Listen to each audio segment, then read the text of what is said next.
Bonjour à tous et bienvenue sur Signal Forex. Ici donc Iceberg et je vais faire le Trading Week du 12 mars au 16 mars. Donc je remplace Brandon pour cette semaine. Donc on va faire déjà un petit tour du côté du calendrier économique. Alors le lundi 12, il n'y a rien, pas grand chose à se mettre sous la dent. On va attendre donc mardi 13 mars avec à 4h30 l'annonce des taux d'intérêt au Japon. Et dans la journée, donc la conférence de presse de la BOJ. À 11h, on verra donc le climat éco ZEW de l'Allemagne. Et 13h30, nous verrons donc les ventes au détail des US.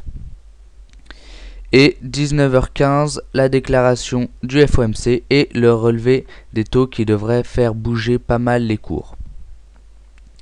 Maintenant, le mercredi 14, nous verrons donc à 10h30 le taux de chômage pour l'Angleterre. Voilà. Et à 11h, nous verrons l'indice des prix à la consommation de la zone euro. Maintenant, jeudi 15. Le jeudi 15 à 9h30, relevé des taux suisses.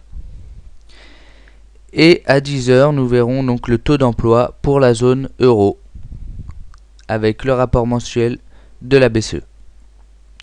À 13h30, nous aurons les revendications chômage des US. Donc les chiffres US sont très importants car elles donnent un peu le climat économique mondial. Donc le vendredi 16, il y aura donc juste à 13h30 l'indice des prix à la consommation. L'indice des prix à la consommation donc des États-Unis. Donc voilà, ça c'est pour le calendrier. Maintenant on va passer à analyser quelques paires. Donc on va commencer par l'euro-dollar. Donc ici je suis sur un graphique en weekly. Il y a donc une tendance baissière assez marquée, voilà, comme ceci. Donc on a eu une phase d'impulsion, là une phase de correction, une autre phase d'impulsion, et là on a eu une phase de correction. On est venu tester donc le haut du canal baissier et un support, une résistance majeure. Et donc les cours sont actuellement en rebond dessous et sont repartis à la baisse. Si on regarde en journalier, alors en journalier on peut voir qu'une moyenne mobile 20 périodes, donc ici j'ai pris 3 moyennes mobiles 20 périodes en daily, une sur les cours des plus hauts, une sur les cours de fermeture, une sur les cours des cours les plus bas, sont très bien accompagnés donc les phases d'impulsion. Donc ici on est dans la phase de correction.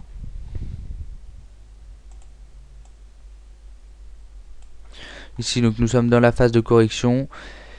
Les cours ont clôturé sous cette moyenne mobile. Voilà, et sont donc orientés à la baisse. Maintenant, si on regarde en H4, on peut voir ici que les 1,31 forment un support. Un support testé ici, donc ici, par là, là, sur cette zone-là. Donc c'est un support qu'il ne faut pas négliger. Alors pour les scénarios, on va déjà, j'ai plutôt un biais baissier parce qu'on est quand même dans une tendance baissière de fond depuis pas mal de temps maintenant. Donc on va trader donc pour la baisse, on va attendre une cassure des 1,31, les 1,31. Et avoir un objectif à 1,3030, puis 1,2980, un troisième objectif à 1,2910, 1,2910 puis 1,2625. Alors les 1,2980 et 1,2910 sont des zones importantes à surveiller. Mince. Sont des zones importantes à surveiller car elles ont vraiment servi de support là en weekly. Sur ce niveau là, ici ça a servi de résistance, ici de support, ici de résistance. On peut se mettre en journalier pour mieux voir, hein. Ici, ici, sur ce niveau là, sur ce niveau là. Donc voilà, donc ce sont ces deux supports à 1,2980 et 1,2910 ne sont pas à négliger. Donc on fera vraiment attention, et une cassure des 1,2910 confirmerait vraiment une baisse de plus long terme pour atteindre les 1,2623, 1,2625 plutôt, et pourquoi pas partir bien plus bas pour essayer de rejoindre le bas du canal. Maintenant, en ce qui concerne le scénario haussier, là je retourne en H4, on pourrait trader donc le rebond sur les 1,31. Donc il faut vraiment attendre une confirmation de rebond, hein, pour passer à l'achat. Et on pourrait avoir comme objectif, déjà comme premier objectif, les 1,32.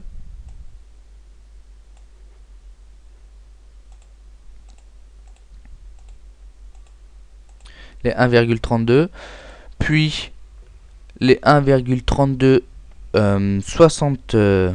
70, ensuite les 1,33, et donc on pourrait rejoindre aussi la ligne de coup des 1,33 75, donc de ce double top qui a initié donc la baisse qui a suivi. Et comme dernier objectif, les 1,3476, donc qui forment une résistance majeure. Donc voilà, ce sont mes scénarios haussiers et baissiers pour la paire euro-USD. Maintenant, on va passer sur le graphique de l'AUD-USD. Donc, en daily, on peut voir qu'on a eu une belle tendance haussière, qu'elle a été accompagnée par une moyenne mobile à 30 périodes, qui a servi donc de support à ce niveau-là, à ce niveau-là, à ce niveau-là. Cette moyenne mobile a été cassée et les cours sont partis à la baisse. Alors, ce qu'il est intéressant de voir ici, c'est que on a la formation d'une figure d'élargissement descendante, c'est-à-dire avec des plus hauts plus ou moins à peu près au même niveau et des plus bas de plus en plus bas. Voilà. Alors si on se place sur du H4, voilà. Alors, sur du H4, c'est intéressant de regarder ici cette moyenne mobile exponentielle à 40 périodes, donc toujours en zone avec 3 moyennes mobiles exponentielles, 40 périodes, une sur les cours les plus hauts, les cours les plus bas et les cours de clôture, qui a très bien servi de support pendant toute la hausse. Ici, donc, elle a été cassée à de multiples reprises parce qu'on était un peu dans un range. Ensuite, si on regarde, il y a eu, donc les cours sont venus sur cette zone de résistance et sont partis à la baisse. Ils ont cassé donc la moyenne mobile 30 sur 30 jours et sont venus sur un support à 1,053, 1,050. Donc c'est une zone.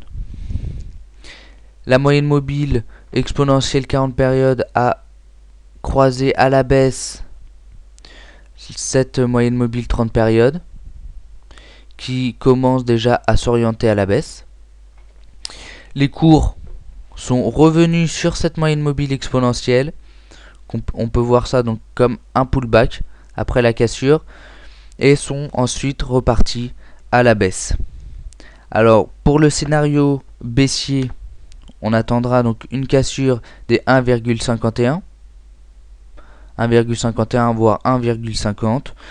On pourrait néanmoins attendre un pullback sur ce niveau pour prendre position, ce qui donnerait vraiment une entrée optimale.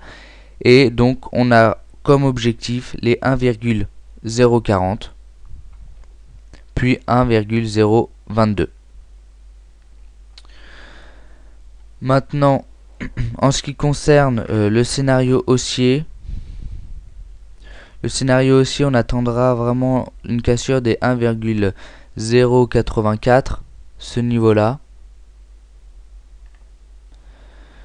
Alors déjà, on pourra passer à l'achat sur une cassure de la moyenne mobile 30 périodes.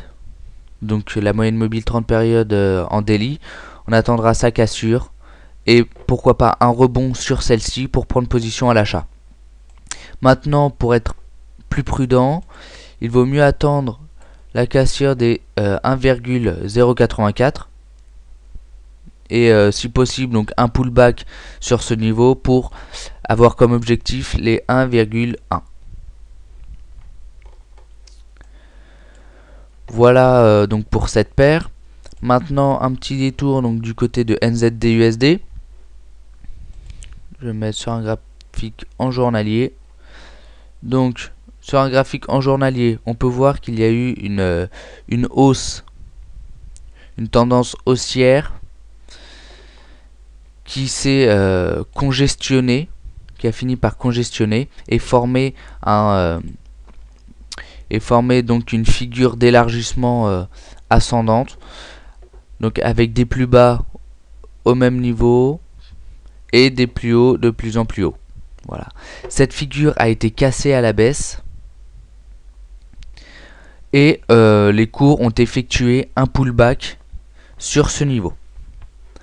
Alors si on regarde en H4, on a une moyenne mobile exponentielle 40 périodes qui a très bien accompagné la hausse et pris donc tous les retracements, tous les rebonds.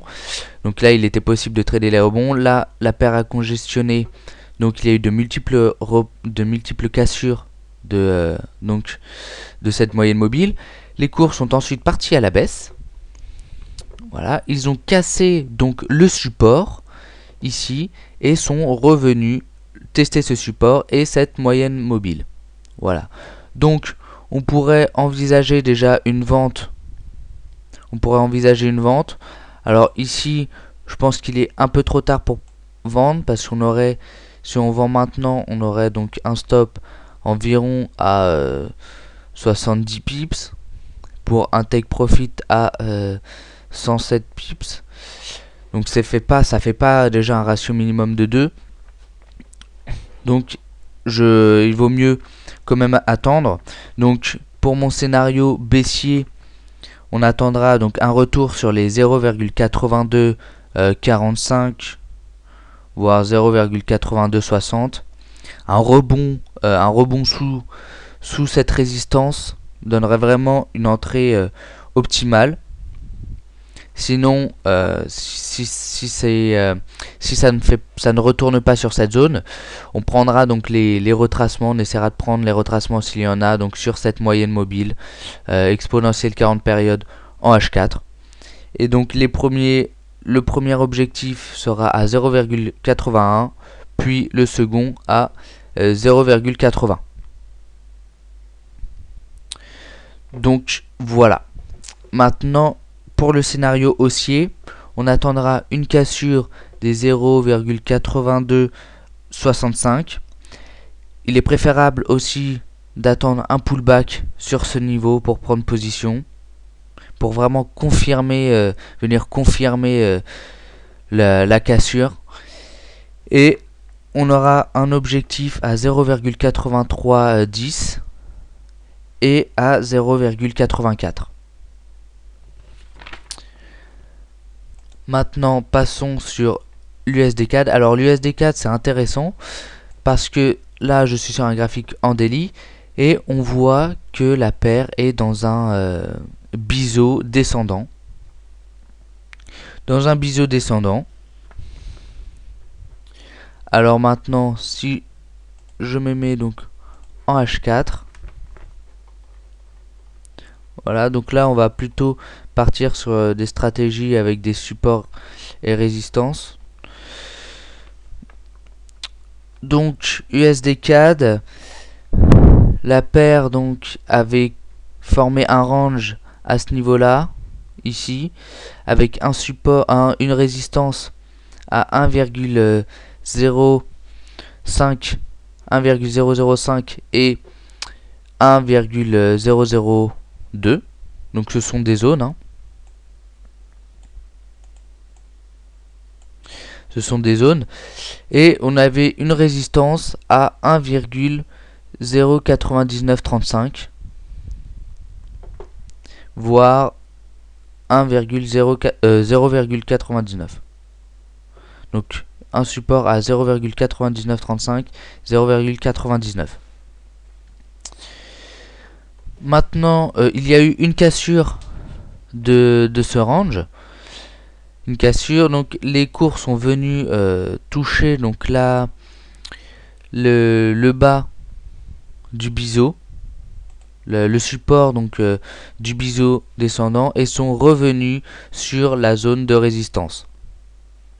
Ensuite, il y a eu rebond et les cours sont repartis à la baisse. Alors maintenant, pour les scénarios, alors scénario baissier, on attendra un rebond sous les 0,9935 ici, un rebond sous ce niveau pour prendre position à la vente avec un objectif à 0,99, puis on aura 0,9850 et enfin les 0,98. Mais donc sinon, s'il n'y a pas de retour sur ce niveau là, on attendra donc déjà un retracement ou pourquoi pas un pullback sous les 0,9850 pour essayer d'atteindre les 0,98. Maintenant, pour le scénario haussier, on attendra vraiment la cassure des 1,0050 ici, avec pourquoi pas donc attendre un pullback sur ce niveau pour confirmation de la cassure, et comme objectif les 1,01 puis les 1,02. Donc ça c'est mon scénario haussier. Maintenant, petit détour, donc on va aller voir l'USD Yen. L'USD Yen, donc on va déjà aller sur un graphique en monthly. Donc ici ce qui est intéressant, c'est que on est dans une tendance baissière de très long terme. Tendance baissière de très long terme et très bien coiffée par une moyenne mobile à 20 périodes qui a très bien accompagné les baisses, les hausses, les baisses, etc. Qui a très bien servi de support ici et là servi de résistance. Donc les cours ont cassé à la hausse cette moyenne mobile à 20 périodes, ce qui pourrait donner donc un signal d'achat. Et là ce serait donc sur l'achat sur du long terme.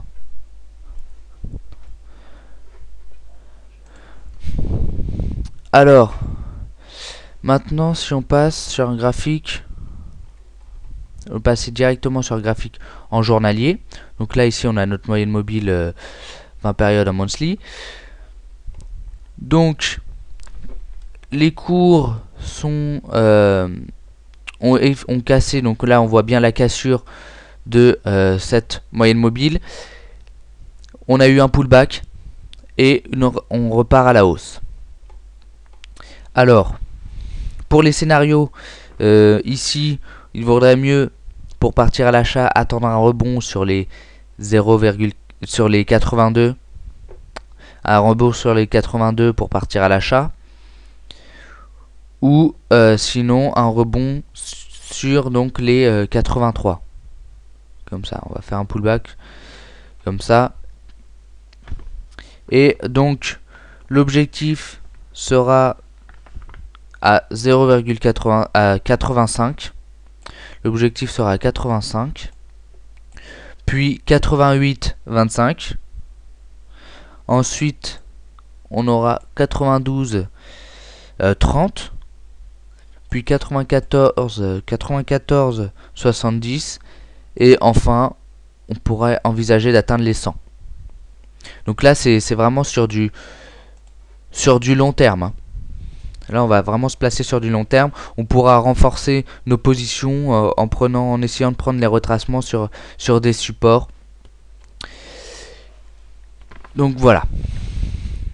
Alors maintenant pour le scénario baissier, si les cours venaient à casser à la baisse, donc cette moyenne mobile et les 79,80, on pourrait envisager un retour vers les 78,15, puis vers les 76,63. 76,63, 76,65.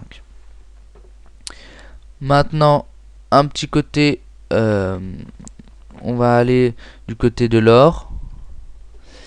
Alors, ici, j'ai une moyenne mobile. Donc, on est sur un graphique en daily. On va aller en weekly. Sur un graphique en weekly, donc j'ai pris une moyenne mobile à 30 périodes qui a très bien servi de support. Ici, sur toute cette hausse. Voilà. Elle a servi de support aussi ici. Les cours l'ont cassé. C'est parti à la baisse. Une fois que c'est parti à la hausse, là, elle a servi de nouveau de support. Là, les cours sont venus clôturer dessus. Donc, si on regarde en journalier, donc on voit que les cours là ont cassé. Donc en weekly, les cours ont clôturé dessus, hein. Donc là, si on regarde en daily, on voit qu'il y a cassure et que les cours donc sont revenus sur cette moyenne mobile.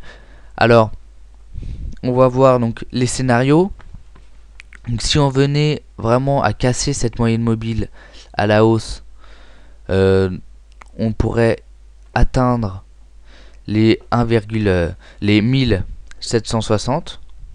Les 1760, voilà. Si en premier objectif, et en deuxième objectif les 1788. On pourrait attendre aussi un pullback sur cette moyenne mobile et sur les 1704 pour partir à la chasse, ce qui donnerait vraiment une entrée optimale.